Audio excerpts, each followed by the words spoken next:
So yeah, so why don't we dive into it? And we're gonna kind of see where the conversation goes. I've got some questions prepared, and I'd love to hear a little bit about you guys, but maybe perhaps we could just start with just a quick introduction of who you guys are, what you do, what you love to do, and we can kind of go from there. So, Well, I have been doing this work for what feels like my whole life. hmm You know, decades ago, I was a happiness coach and I was teaching people about happiness, not because it was handed to me on a silver platter and my life was rainbows and butterflies, but because I had what I see now as a pretty rough childhood, um, and literally making a very, very long and drawn out story very short. My dad was an alcoholic and a bad addict. hmm He left our family for another woman when I was 8 because she was a big drinker and she was divorced and she only had 2 kids, not 5, so it seemed much more tempting, hmm is what I know now. Back then, I honestly thought that my mom, like, stood up for herself and stood up for us and demanded that he leave, but she didn't. My sister died when I was 11. She was hmm 18, and she died in a car accident, involving drunk driving. And so, not to bring us all down, what I'm saying is I then luckily found my way to emotional, intelligence and personal growth and mindset work and spirituality that helped take me out of that traumatic childhood and gave me a path to happiness, to hope. Because I used to think I'm just gonna do what my dad did.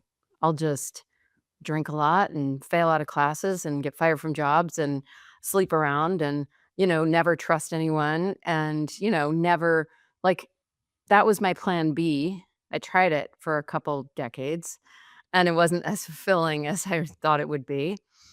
And then I worked at it really hard and it wasn't easy. And I did all the work and I went to conferences and retreats and did, books and workshops. And I met all of the famous gurus, the Wayne Dyer and Cheryl Richardson and Neil Donald Walsh, and those books started saving my life and totally changing the game for me. And I'm grateful because I met my husband when we were both young. He was also an addict. He ended up getting sober while we were dating, and that's why a year later he proposed and we're now married. We've been together for 30 years this spring, hmm married for 20.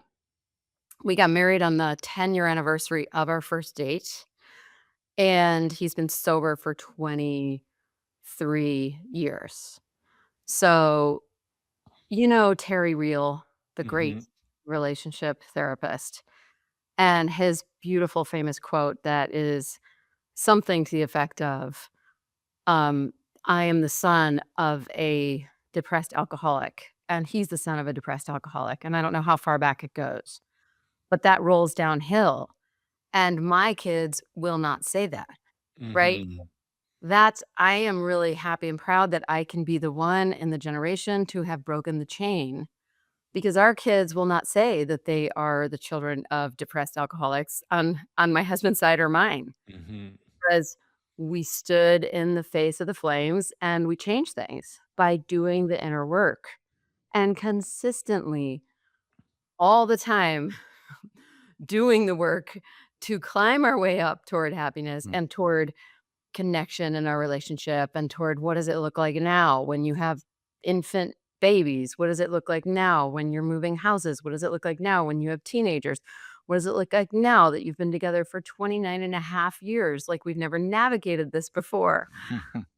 So doing my soul strategy, mindset, and manifestation work alongside navigating this incredibly rich, life altering soul assignment that is a relationship is my deepest fulfillment. And I know my purpose. Yeah, I love that story. One of the thoughts that goes through my head, and I think I just relate to that so much because you basically described my childhood Mm. with the addiction, with I don't know if there was abuses in yours, but there was horrific abuses in ours. And the thought that goes through my head is that idea that we get to be the ones that break the chain. Um, the only question I have though, and I would give this to you, Ron, too, um, is it like, do people have to make a conscious decision to break the chain, or is it out of self-preservation? And what needs to come first? Like, what makes them flip that switch to say, the I'm gonna be the last, and I'm not gonna push or let this roll down the hill. I think for me, it was a slow and steady burn. I had a lot of dark nights of the soul and a lot of, remembering and awakenings, but it Mhm, wasn't like one big thing. Like for my husband, I found pills next to his bedside table, and I walked in for the last time and I dropped him on the floor and said, "I'm done." And so for him, it was one thing, and then he made the conscious choice and he got sober, right? And he chose this life and relationship and the children that we have now over his destructive behavior. For me, it wasn't like that. It was a series of listening to my guidance and choosing me and choosing a better life and choosing it over and over and over again, even when it was hard, even when I doubted it, even when it didn't look pretty, even when he was checking into rehab, even when I had all these signs to go, this isn't working. You're unlovable. Happiness isn't meant for you. Give up. It like we kept choosing it and kept choosing it. So I do think it's both a soul assignment for me, mhm, meaning, you know, I believe that I chose my dad, that I chose all these experiences and that ultimately I was meant to live through those and teach those things. Like I believe that that's a soul assignment. But I also could have made it a lot harder on myself. I also could have never awoken to that. I also could have, just chose the self-destructive, route and self-sabotage in life. So I think it can be either in everyone's, unique life unfolding. For me, it was a slow and steady thing that didn't just happen and it wasn't mhm. conscious choice at first, but then I had to keep choosing it and keep choosing it and to keep choosing it over and over again. What about for you, Ron? Like, what would your take be on that? Is it something that happens, all of a sudden, or do you need to kinda grow into that decision? That's a great question. By the way, Stephanie, thank you for sharing all that stuff. I loved hearing your background. I think it's both and. I mean, I think that, I think that's exactly what Stephanie just told us. I mean, I'll just speak from my own experience a little bit. For a while, I'm too sober. I've had one of those experiences where it wasn't a moment where things got really bad. It was a lot of things happening to me, and mostly from my own experience. That I thought this isn't going the way I want it to be, and I made the same decision where I don't want this to go down to my kids. And it wasn't just the using; it was kind of just the general dysfunction. My mom and dad were married 13 times between the two of them. Between my aunts and uncles and grandparents, there's I'm not joking, like over 50 divorces between all that stuff. And I thought, someone's gotta try to figure this out. Like, someone's just gotta give it a shot, Mhm. and I might as well be the one, and so for me, it was kind of a gradation, right? The volume was going up and louder, and I think, my wife and I are coming up on our 17th anniversary this summer, in June, and, we've known each other since 2024, and her dad said to me before we got married, he's like, "What makes you think you're gonna make it?" Mm, And he said that to me because he's like, "Look, I love you. You're a good guy, but you've been married before. You're marrying a single mom. Like, honestly, like, what do you like the odds are stacked against you. What makes you think you're gonna make it?" And I thought, "Oh my gosh, it has to be a conscious. I have to bring the real probability of failure to the forefront of my understanding consciousness. I have to like face this and not run from it." And so then when the complications of drinking too much or even just like a little bit of alcohol, noticing how that had a negative impact on being a dad, being a husband, I thought,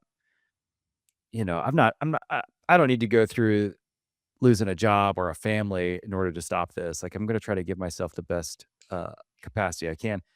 Because I watched my dad, who was probably what we'd call now like a relationship addict or a love addict or something. He was married 8 times before he died, and it Mhm. just seemed like every time he would, like, disappear just like an addict, like, "Where's dad? He's Mhm. off on a bender, romancing again." Finding the new love of his life, and I watched somebody who couldn't become conscious to the pains in his life, couldn't get Mm, conscious to the heartache that he went through as a kid, his own he was, went through a lot of abuse as a kid and loss, and his 2 siblings died from, addiction-related stuff. Ultimately, he died from addiction-related stuff, Mhm. and I just thought, man, for some of us, it's like, done. The light switch goes on, and others of us, like, kinda like the picture it's sort of like the Wizard of Oz, when it goes from black and white to color. The picture was there beforehand, but suddenly it's like, full spectrum color, and you go, "Oh, okay, it's a different reality." mhm, My hope is that, is my reality, my understanding of what reality is, stops those things, for my daughter, my son, mhm. and whoever I'm getting to do help with. Mhm. This is kind of a follow-up to that because we've gotta dig and we've gotta show the world that we can put in the effort to try to uncover these answers. And this next question I think is gonna be a hard one, and I wanna dig into what your expertises are to try to find the answer, but Stephanie, you said the magic the not so magic word unlovable, right? It's always my belief that we hold over these identity level wounds that we Mhm. get in childhood. For me, it's I'm not stable. So I for me, loyalty, extreme loyalty for my wife is so important. For my wife, she walks around thinking she's not good enough. So it's my job to remind her every single day that she's good enough. But when you when you use that term unlovable, for example, um, how does someone decide to flip that switch? Or how does someone decide to do the work they need to do to thrive in their own life, thrive in their relationship? Ron talking about your father-in-law, like how do you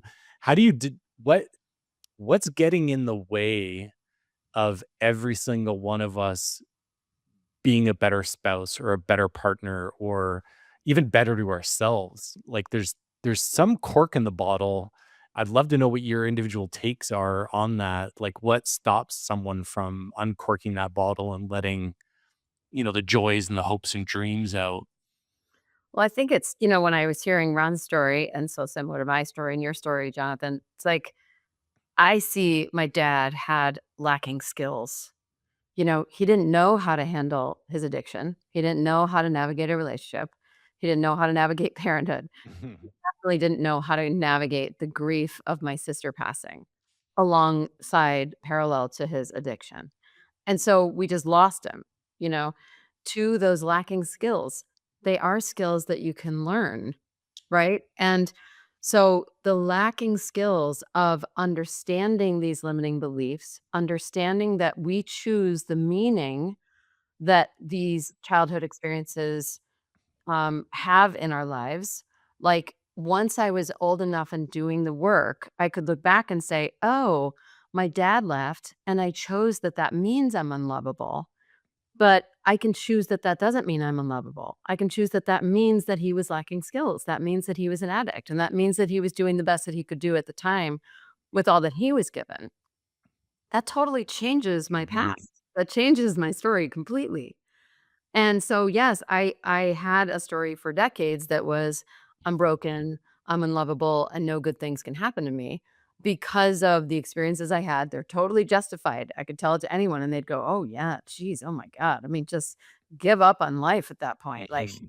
we didn't have a lot of grief counseling back then or access to therapy, or I didn't have a lot of role models that were, like, showing me, like, "You're worthy and deserving, and your life is worth it, and you can have a relationship." I was like, "No, men suck. Relationships suck. Everyone hurts you. Everyone leaves you. A life is terrifying, like, and it justifiably so. Mhm. I had it a lot easier than other people too. I totally understand that it's all very relative. Mhm. But, I luckily learned the skills and I sought out the skills. And I have the skills now to look at limiting beliefs from my childhood or new limiting beliefs that I have around my parenting, around my body, around my relationship in any way, and write a new story. And to me, at the core of what I teach and what has saved my life is doing that, looking at limiting beliefs, understanding that I can choose them differently, and writing new stories and new beliefs to create a different future, one more aligned with happiness and joy and fulfillment and what I really want. Does that need forgiveness though? Like, did you have to go back and forgive your dad? Because it I mean, in relationships, Ron, you talk about it all the time, like how's a man meant to show up? Is there a lack of forgiveness on his wife's part? Is there, lack of forgiveness that because I'm working with a guy right now who's really struggling not to resent his wife for Mhm. her unwillingness to invest in the relationship. So now he's got to forgive her. Like how important is forgiveness in relationships? I feel like it's not talked about enough. Mm. It's, you know. I think of it really parallel to radical acceptance.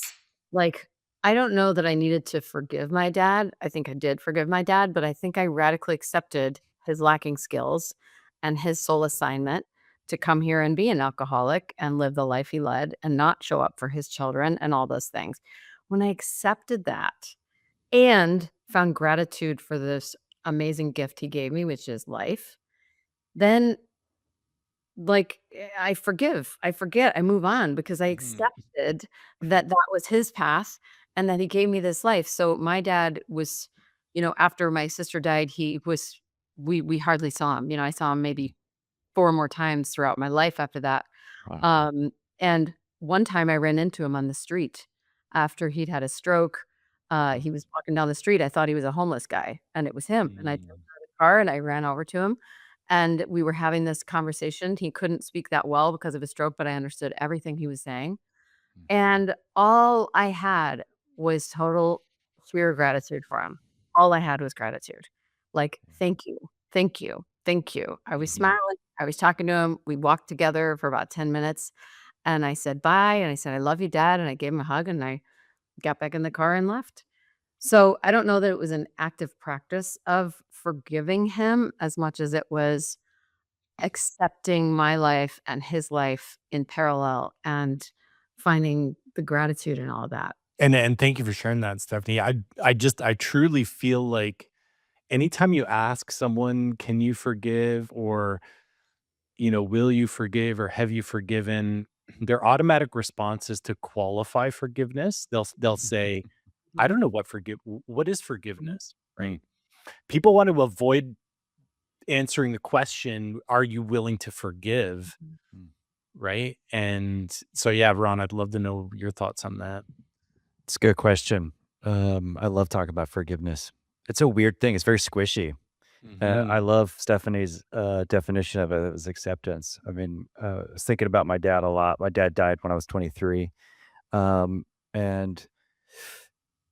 I had a lot of resentment and anger towards my dad. And I think that just like you described, this acceptance of he was doing the best he could with what he had at the time. And I'm so grateful. I probably love my dad now more than I could have possibly even gotten to, um, 28 years ago.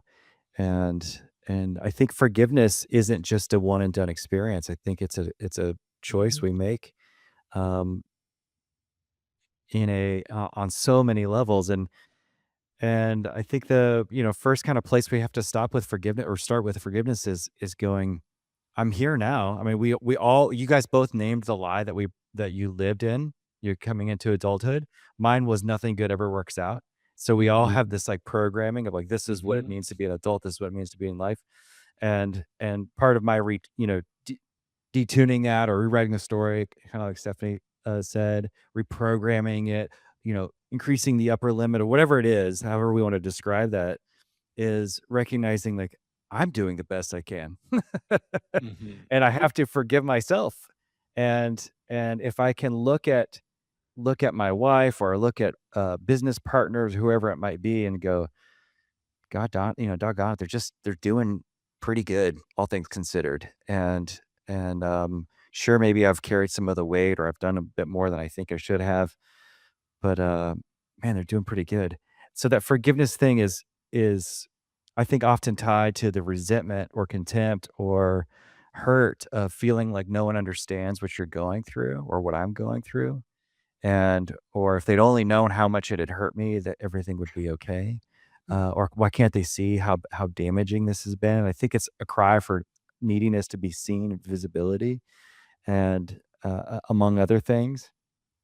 And but one thing I think the uh, another part of that also is hoping that the balances are returned. Like, oh, you stepped on my toe. Can't you just see how much you stepped on my toe? And when we aren't acknowledged and it feels like we're not seen, then it goes like, Don't you see that you not only stepped on my toe, it really hurt me and it put me in a lot of pain for a long time." And we're looking for this like acknowledgement and some kind of apology, some kind of effort and work from the other to go, "I'm sorry I did that." My dad, I got a letter from the state of New Mexico where I grew up when I turned 18. It says, "Your dad didn't pay any child support," which I knew. My mom knew. He owes you I'm sure she did. $43,000. Yeah, she did.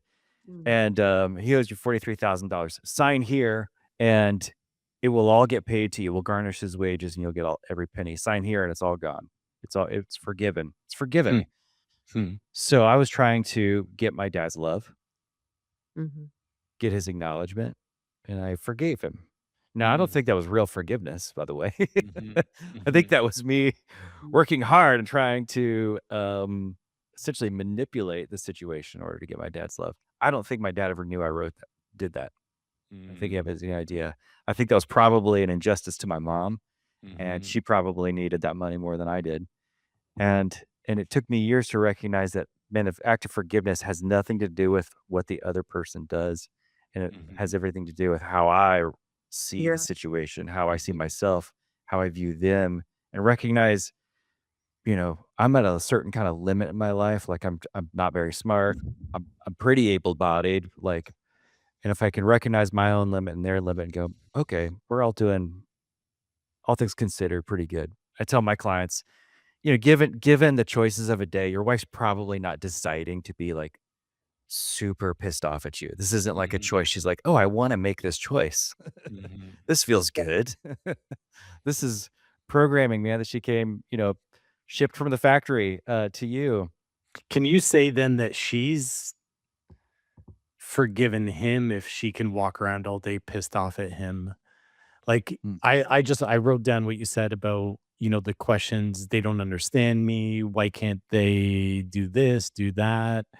The annoyed, frustrated woman walking around the house, a husband I is full of weaponized incompetence, whatever yeah, he hears.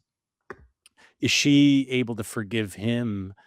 Because I see forgiveness as a skill, yeah. one that we've gotta You get got to better rep it at, but out. Yeah, you got to like do it over and over. Yeah. arguably, it's the highest vibration skill of any of the acts that we could do for someone. To be able to forgive someone, that's like next level frequency, right? You've gotta be vibrating at a high frequency on this planet to be a forgiving person. Think of the people that have, lost a son or a daughter Yeah. to, to someone else's crime.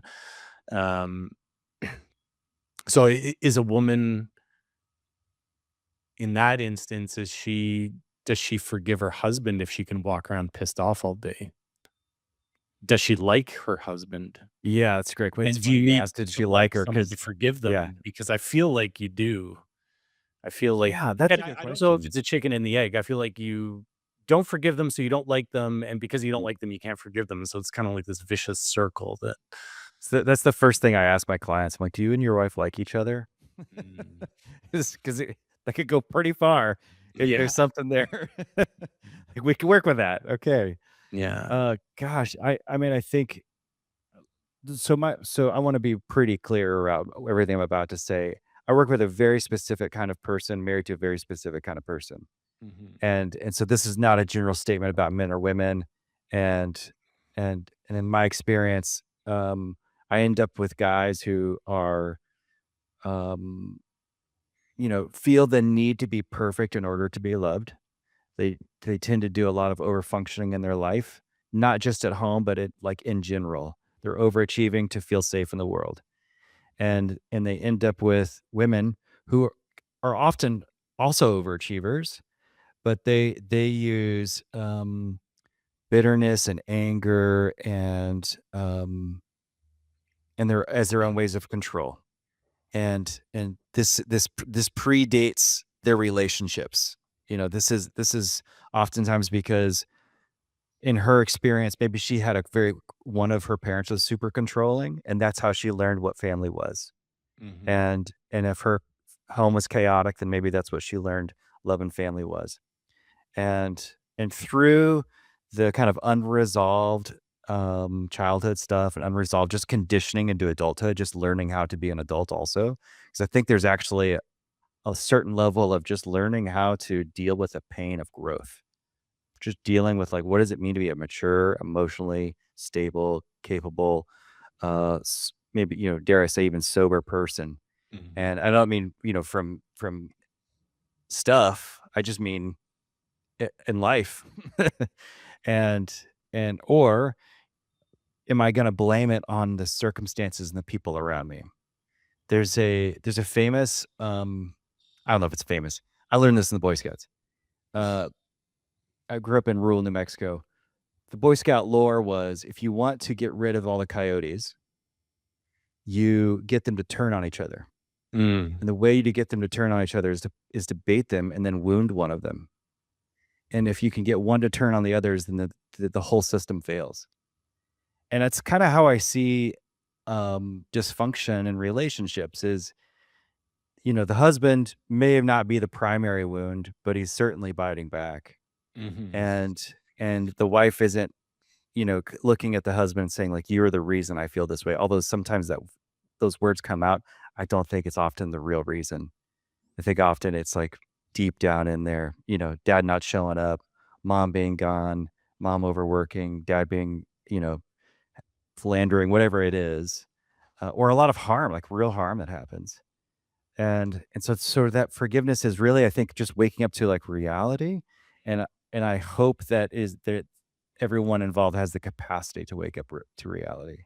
And I think waking up to reality is this is the cards have been dealt. Maybe I didn't. No one chose, when we were young, to have someone molest us or harm us or abandon us or even unintentionally neglect us. Mhm. And it's an easy tape to play. I think Stephanie did a great job of talking about that. The spell we get under, and adulthood is going. Despite that, I'm going to make some different choices. Those choices are going to cost me. It's going to create a lot of pain and effort in my life to get there. I'm going to have to like buy it with pain and effort. Not always. I think I love how you said the word happiness. I don't think I say that word enough, Stephanie. Just say Mhm. happiness. And I It's wanna a triggering word. A lot of people don't like it, you know? yeah, Mhm. yeah, yeah, yeah, yeah. I'm gonna make myself say it more, Stephanie. I think that's a great word. I'm gonna buy into that. Um, so I'm on a long-winded thing here, man. I'm gonna roll off the throttle here a I little love bit. what you're saying, Ron, because to me, I totally relate to everything you're saying, and I use different words for it. Like I say, radically accepting my Yeah. soul assignments, and I, Mhm. um, loving what is, like honoring and loving exactly what's here right in front of me.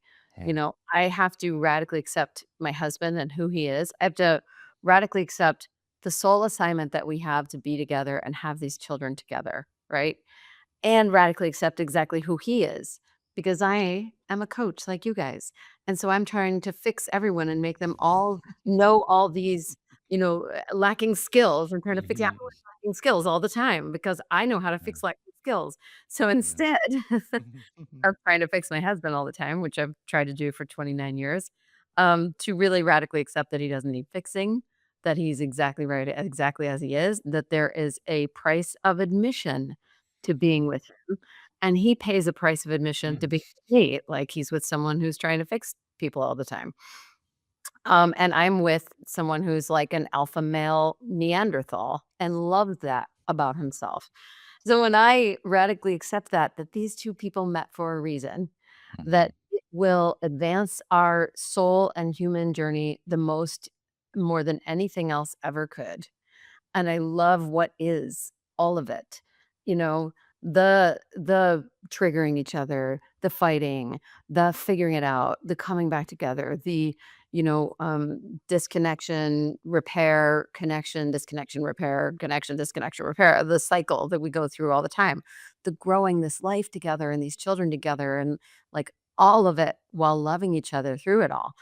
It's a really beautiful thing, but I have to be, like you said, Ron, awake to it, like, awake to, like, the assignment in it all, awake to the forgiveness and the acceptance and the cycle in it all, and awake to loving what is right here in front of me, and be willing to show up and do the work while while staying awake to all of it.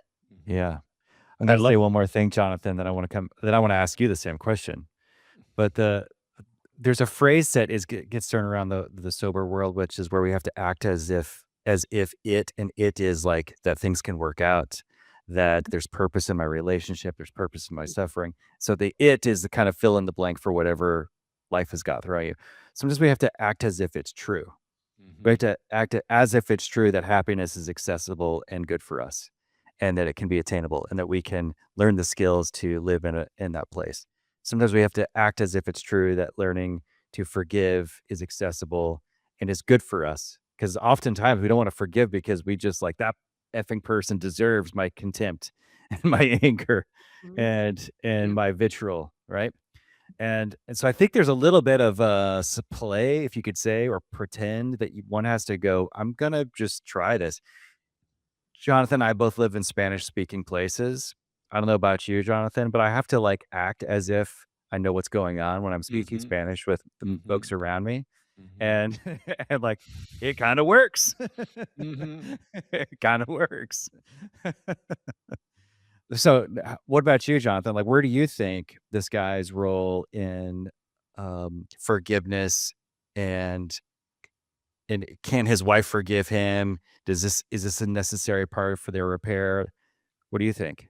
Well, I think it's I love, Stephanie, what you said about that price of admission, because I see that as, let's call the price of admission everything we don't like about our partner, right? Mm. Like that's Mhm. really basically what we're talking about. And I think for a lot of folks that are looking to leave a relationship, they somehow have in their mind that the next relationship will come with a lower price of admission, right? Or none, Which hopefully. or none, hopefully, which is kinda like that grass is always greener mentality, right? Yeah. Um, my take on it is that what you focus on grows, and so, you know, kinda come back to that analogy, the price of admission. We when we get married, we wanna build a family, and we wanna, put that family under a roof. So we go out house shopping, and we find a house, and we're like, "Oh, this house is amazing. It's gonna give our family, 30 years of joy. Our kids are going to grow up here. They'll be playing in the yard. This is our dream, right?" So they're going to go out and buy that house. But at that point of purchase, no one is thinking about the $250,000 in mortgage interest they're going to pay over the 30 years, right? They're only thinking about the joys, the backyard pool, like everything that the house. So they're looking at everything. And I think what happens is, through a loss of likability over the years, and oftentimes what can trigger it can be like health issues, someone loses a job, you know someone goes too far on Instagram DMing with random people, and the emotional decay kicks in. Mm. And then at that point, they stop seeing the beautiful house, and they start noticing the interest payments on the loan for the house, right? And that's kind of where they get jaded. And so, like, back to that woman, that little vignette of that woman who's walking around pissed off at her husband all the time. He's walking around checked out all the time. It's two sides of the same coin. He's not asking, why is my house, or why is my wife pissed off at me? What could I be doing differently to show her a different side, to show up. I don't think you can turn men into something that they're not, is I don't think you can turn women into something they're not. And Stephanie, I don't know your husband, and I don't know what you're like, Ron, but when I take my girls to the mall, do not ask me to bring water. I'm not bringing snacks. I take my wallet and my keys and my phone and we go, right? If I'm going to the beach with my kids, I'm not taking a beach bag. I'm not taking sunscreen. You put that on at home. I don't carry stuff. I'm Mhm. not a carrier. My wife brings the kitchen sink in her bag, right? She's got everything.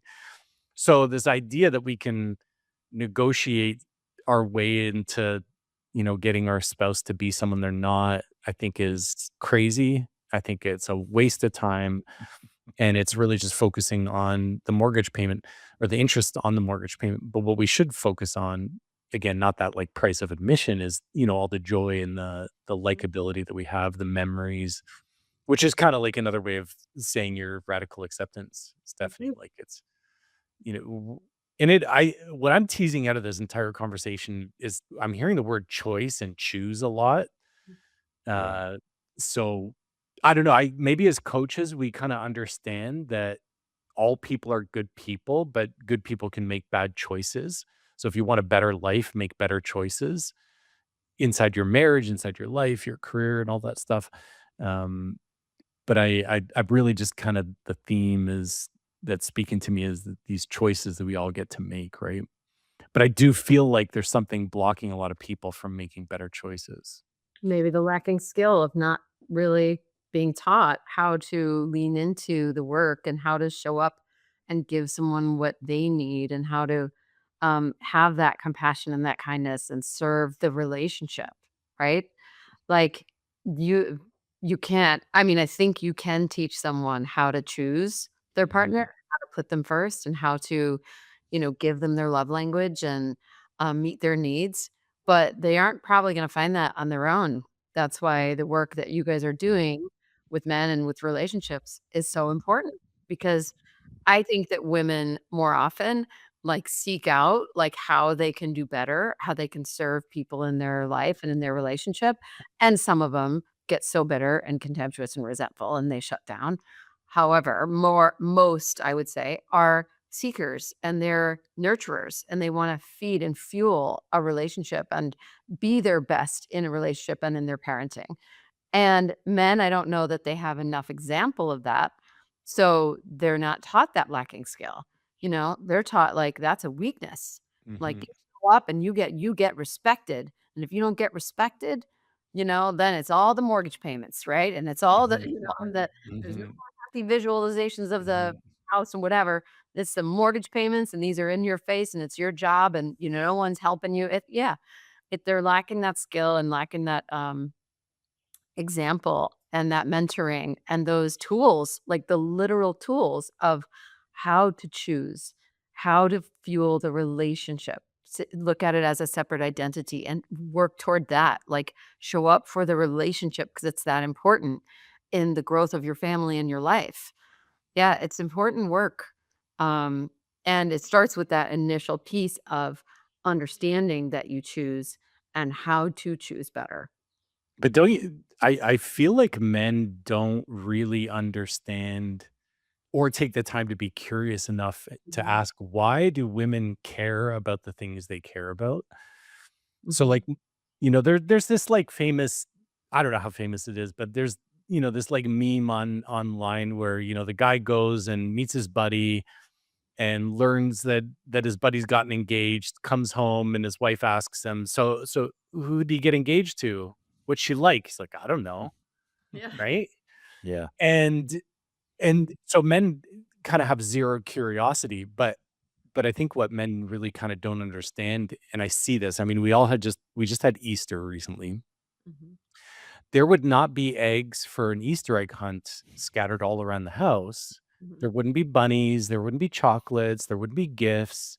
This is my wife that does this stuff, and she spends, a couple $100 and 6 hours of her life running, and we're in Panama, so, like, you gotta, like, drive to different stores to try to find the chocolate eggs and stuff like that. Like, this is what women do, and I think what that, you give a woman a house and she builds a home, I think that same kinda emotional nurturing is it, it that's the same source of, why women want to talk things out and find an emotional, balance and communication that everyone feels good, whereas men just shut it off and they're like, I don't need we don't need chocolate bunnies in this house. Kids can wake up and go boil their own eggs or something like that, right? I think that part of that is understanding just the tools that you're describing, Stephanie, which is what why we have jobs.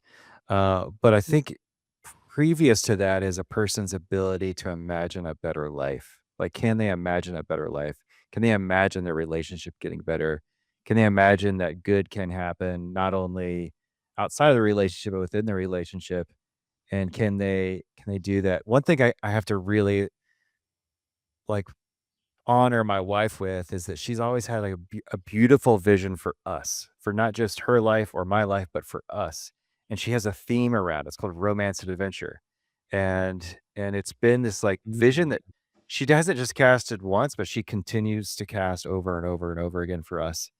And I am like beyond grateful that she's done that because it's brought us, beauty, it's brought us meaning, it's brought us joy. We kind of consider, I think, to use slightly different language than your souls. What do you call it, Stephanie? Your soul's Full assignments. soul assignment. Mhm. Yeah. We might call it like this is our calling or this is our vocation. And if you guys have read Passionate Marriage with Dr. David Schnartz, he talks about a marriage being a crucible, like a place where like your soul Mhm. gets purified. Mhm. And and so instead of seeing it as like, well, this solves for not being lonely, right? This solves for like not having Mhm. to do life alone and going, wow, how good can life get together? Like what amazing things can we experience? What do we solve in the world? How do we show up and make the world a little bit better through not just Ron or not just my wife's Morgan, but us, the energy that we bring together, the completeness that we might bring or we strive to bring, we try to bring into our community, whether it's our neighborhood or whatever we do or wherever we go. And I like I think that's, for us, like a huge part of why we've been able to have a successful what I mean by successful marriage is like we like each other. Mhm. I I want to spend time with her. She wants to spend time with me. We enjoy each other. Now we have a lot of things that we do differently. I love the outdoors. I love spending time on my own. She loves spending her time on her own. But at the core, like we have some of the same values and shared. We're going in the same direction. Mhm. We're headed the same place and we love to do life with each other there. And then it makes our hobbies that are separate or our time separate, sometimes even vacation separate, feel really good when we come back together. And we love to celebrate one another and whatever we're doing, whatever we're working on in life. And I think that's like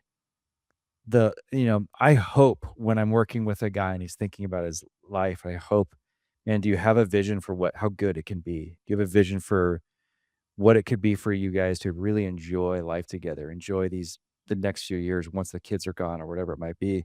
And most often, the guy's just so freaked out about avoiding a divorce or avoiding a separation that it's very, very hard for him to imagine a better world. And that's, I think, a critical piece is that we can imagine a better life. Imagine like the goodness and the happiness that we can bring in if we just allow it. And if we allow ourselves to be creative for a moment, Mhm. past the pain. Mhm. Well, and I've got a question then, maybe one last question for each of you guys. Stephanie, like that self-talk is I know I mean it's obvious you need really good self-talk. You've got to speak to that subconscious part of your mind. What do you then say to someone who is really struggling with their partner? What's the first thing that they should be thinking of when they wake up and the last thing they should be saying to themselves when they go to bed that's going to help, cultivate that radical acceptance? I think we gotta write a new story. Mm, I've been trapped in the story about my husband just as much as anyone else has. I don't have any less challenges in my relationship. I just have more tools to deal with it. And I've had a story that's my husband's too negative, and John is a terrible communicator, and he's dismissive avoidant, and, how is this ever gonna work? That story doesn't serve me, our future, our relationship, and there's no chance of ever seeing when he's showing up, when he is communicating, all the good that he's doing in our lives when I have that story. We create our realities by the stories that we are searching for. And so when I am looking for that and I'm speaking about it, whether in my head or out loud, I'm thinking about it, I'm embodying it in energy, I'm then taking action on it. So I'm the one stomping down the hallway so I'm creating it around myself. I take 100% responsibility for my life and I have to write a new story. So rather than like, we need to think these things in the morning and we need to think these things at night, I think about it as we need to write a new story. And here's how I teach writing a new story. I write a new story about any area of my life, my relationship, my health, my wealth, my career. And I write it like I'm speaking to a best friend. And I write it Mhm. focused on the feeling, not the specifics.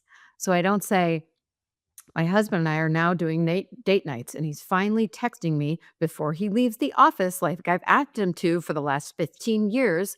And he is initiating that we go on walks. And that's all the how. Mhm. That's all Mhm. the tactical how and the things. Instead, I write it focused on the feeling. Like, Mhm. I don't know, like I'm talking to a best friend. Like, I'm so grateful, and everything is feeling so good. I don't know if he softened or I softened, but we're communicating better, we're laughing a lot. I look forward to him coming home. It's like we're feeling so bubbly and fun and light again, and it's feeling great. We're in that phase of connection, and it's all working, and it's, like, everywhere that I ever want us to be, so I'm glad that this is here now. That's a new story. When you wake up and you focus on the new story, now my thoughts and my words and my actions are going to be aligned with that. And I am going to start being excited when he comes in. And I am going to see the good that he does. And at night, what I have to do is search for evidence to that new story. Like, oh, it felt lighter. Oh, we were laughing. Oh, he made a bid for connection and he asked me if I wanted to play cards in the garage. And that's like his Mhm. happy place. And that's a really big bid. Like, if I'm in the old story and he says, "Do you wanna play cards in the garage?" It's like, "Oh, of course he wants me in the smoky garage. Why would I ever wanna go to the garage when we haven't had a date night in weeks?" When I'm in the new story and he asks me to play cards in the garage, it's like, "What a beautiful bid. Yes to that. Look at the evidence Mhm. that things are light and easy and we're connected and we're happy." So, to me, it's all about writing new stories that we create from and then looking Mhm. for the evidence of that story in our lives. Then and that little piece of tool that creates that effort can absolutely shift a relationship and get it on a positive track. And, can I gotta ask a follow-up question because every woman that watches this is gonna have this same question. When you write that new story and you turn to those bids, what happens to him? What's what difference did you see in him when you started saying, "Yes, let's go play cards?" Mhm. Yeah, and you're not I was not doing it in order to change his behavior. I was Mhm. doing it in order to see things as they are in a better light. But there would have been an effect though, like, it Yes, would have and had then some for effect on him. seeing things in a better light, I then am showing up. My actions are different. So I'm not stomping down the hallway Mhm. expecting that old story reality. I'm now showing up in the garage and, hugging him and excited I say yes to the thing. So my actions are aligned with the new story and therefore, of course, it's being met by him with like, wow, why is she so nice to me? Why are things so much easier? How come things are right? So Mhm. he's softening to the new story. You put Mhm. that new story out there, everyone is affected by it. There's a ripple effect, right? Mhm. Because my thought I'm creating through my power tools, my thoughts, my words, my beliefs, my stories, my actions, all of those things are creating. And they're either creating what I'm pushing uphill, like he's a bad communicator and he's so mean Mhm. and he's always coming home through the door bitching and wanting to go in the garage, or I'm creating the things that I want, and I'm looking for the truth of who he is, and I'm Mhm. doing and taking action on the softness of what is available to me. So, Mhm. is it that he shifted or I shifted? You know, Mhm. the egg, like, which one shifted? Yeah, that's Mhm. right. But, we create our realities, and it's all our perception. Mhm. So my perception is different, and then you start getting met with a different person because Mhm. you're showing up in a different way. Yeah. Is there a hug or a kiss or like Yeah, you're so much softer to all of that, right? what was his softness look like? Oh, Just curious. I mean, you know, John is at his core a soft and generous and vulnerable person, but there Mhm. are 2 Johns that I'm Mhm. married to. There's Tony Soprano John, Mhm. Country Club John. Mhm. And when I soften and I say yes to those bids and I have the better story, Mhm. then I'm in relationship with Country Club John, which is the John that, like, everyone wants to be around, and, like, Mhm. he's like Mhm. the mayor of the town, like, everyone Mhm. loves him, and every man, woman, and Mhm. child wants to be around him. Mhm. Soprano John, nobody wants to be around. Like, Mhm. just Mhm. and there's a power in his Mhm. Soprano John. There is a Mhm. power in that, I honor that, I radically accept, and there's some times in our lives when I'm like, "We need Tony Soprano John." Mhm. So I'm Mhm. coaches meeting and to Mhm. tell people what it is we need Mhm. Soprano Yeah, John to Mhm. go to that's work right. on the south side in the car Mhm. dealership that he owns. Mhm. Country Club John would get his legs swept out from under him. Mhm. Mhm. So I honor both of those things, but when I soften and when I it's not even soften, it's when I have the news story and I'm looking for evidence, I'm showing up Mhm. as my best self and I start seeing his best self. Mhm. And yes, much more connection, much more, you know, vulnerability, kindness, like meeting each other where we really need to meet each other while building this life together, raising 2 totally strong-willed teenagers and, both entrepreneurs, creating our businesses, all of Mhm. that. It's Mhm. possible. I love that. I just, going back to like why people would make the choice to do something. Why would I find the courage to write a new story and act that out with my husband if there's not a carrot at the end of that? No one's Mhm. going to do it, but to feel that soft man that you love. Well, the carrot is you're creating your new reality. You're creating your Mhm. own reality that's Mhm. more aligned with what you want and who Yeah. you want to show up Yeah. as. Yeah. And then there's a ripple effect to that. Yeah. But you're not, like, doing it so he will show up. You're doing it That's right. because of how you show up. Yeah. Yeah, well, but A I don't ripple think it's any different than like I'm going back to the analogy of the carrot. We don't necessarily eat the carrot or want the carrot for the carrot's sake. We want the feeling of being Yeah, satiated because of it. yeah, yep. Right. So the way I'm seeing it is that like, you rewrite this story because you want a new story, but the feeling you get out of this is Doing it the first. connection Yeah. with John, Country Club John, right? So Mhm, mhm. yeah. No, I love that. I love how you talk about rewriting that story, needing and acting it in it, acting into that place. I've had to do the same thing, and I've seen it work a lot with my clients to kind of rewire our brain around what we think reality is now. Kind of doing the same exercise, but really talking to our maybe our inner child. Maybe it's like our inner teenager who's pissed off and feels alone. Maybe it's to the kid who like the dad didn't pick up on the weekend when it was dad's turn to pick him up, that kind of wounded place. But I love I coach them to use the same kind of like language like you would want to be spoken to when you were a kid.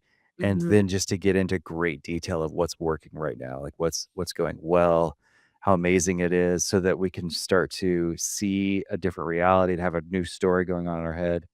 Mhm. And when you start to act as if it's true, act as if like Country Club John's out there Yep. Mhm. waiting for you, and you got a seat at the table next to him, Mhm. and you find your role, and that's beautiful. Well, that was gonna be my question to you then. So when, the kids are watching, you know, the husband, the father being treated in that way that he doesn't wanna be treated by his wife, what are you saying to him? What what advice, what conversation, what self-talk are you encouraging to have him to have so that he finds Yeah, that that's a great happiness question. again? Yeah, it's right? a really good question because most of the time, if a guy's in a situation where his wife is kind of locked in to just like constant criticism, and she can't see a better story, she can't see a better reality, and he ends up being the scapegoat. Um, he tends to stay because he thinks, "Well, I wanna provide a home for my kids because I came from a home where mom and dad were divorced, so I know what that's like," and so they tend to hold out a long time, and they can tend to get into a bit of a martyr Mhm, experience where they think, I'm just gonna take the pain and suffering so that my kids have a home," and I go, "Do you want your kids to look back on you when they're adults and go, 'My dad stood up for himself,' or 'I saw my dad get, beat to a pulp,' essentially, and or in order for him to do what he thought was the right thing?" mhm, Do you want your to be able to say, "My kid saw a dad with a backbone who mhm, had boundaries and was able to stand up for himself," or do you want it to say, "My dad just let my mom walk all over him?" And when I start to, kind of help him future cast into what 20 years from now or 10 years or 5 years from now is gonna be, and go, what do you want your relationship with, to be like with your kids and your future self? That begins to help them understand, like, where they go, and from there, the self-talk is, man, it's like there's a fire on a submarine, and all hands are on deck. mhm, We mhm. need to act as if it is going down because, brother, it is going down, and we've gotta take some action instead of allowing this thing to, swamp and asphyxiate you with all the toxicity. Mhm. Yeah, I love that. It is all hands on deck when that's happening in a marriage, right? In a family too. I mean, Yeah, I don't think we pay enough attention to what criticism or stonewalling, the dismissive, like how we show up, on that micro level. It's not abuse. It's just like yeah, micro abuse, call it. But our kids see it. yeah, Mhm. Right? They're not they're and at the very least, we're teaching them how to be in a relationship, right? So if yeah, we don't big. like, I've struggled my entire life with anger issues, right? I had my dad screaming at the top of his lungs 6 inches from my face, wishing my mother was hit by a bus. Like, this was the shit that I Yeah, I grew up with. So it became so normalized to me that the easiest way to create distance between someone who threatens you is to just get big, yell, mhm, and they'll back off, right? So that's what I learned. Obviously, that's not the recipe for happy marriage of 17 years. So you got to unlearn that and unlearn it quick. And it is all hands on deck. And going back to Stephanie, and what I think you said is, it is about rewriting a story of ourselves, right? And we've got no control over how our partner is going to show up or respond to it. I get asked all, and because I'm a relationship therapist and a coach, and that's all I do, 80% of my clients are asking me, or people that reach out to me asking me, how can I get him or her to work on our relationship? Mhm. Right? It's the 80/20 rule. 20%, you got both of them are willing to go to couples therapy or to do my coaching program, whatever. But 80% is just, sadly, it's just one of them. mhm, Uh, and so, but people don't want to get a divorce, right? Like, for a lot of people, they have the house, the family, the years together, a life, businesses. So they'll just kind of like grit their teeth and bear it and say, this price of admission is so high. I'll just kind of, I'll raw dog it. But, the they still need help. Like, we've still got to be able to give them a hope that if they can write a new story, it will have an effect. Mhm. And you guys are giving me hope, more than I had, that is indeed possible. So, yeah, It's fun work we're up to here, yeah. friends. We're Mhm. fortunate to get to do this big time. 100%. Well, how do we It find you guys? I do like, we're about an hour in, and this is probably a good time to wrap up. I'd love to, you know, kind of give you the space. How can people find you when they see this, Stephanie? I'm very active on Instagram, Coach with Steph and Coach with Steph, with 2 Fs. That's my website as well. Mhm. I have a 5-month group coaching container that I really love and an inner circle that women graduate into. I have a book coming out Mm. here with Hay House. It's Mhm. called Full Assignments, everything that we are speaking to today. So that's what's on the horizon for me, really excited about.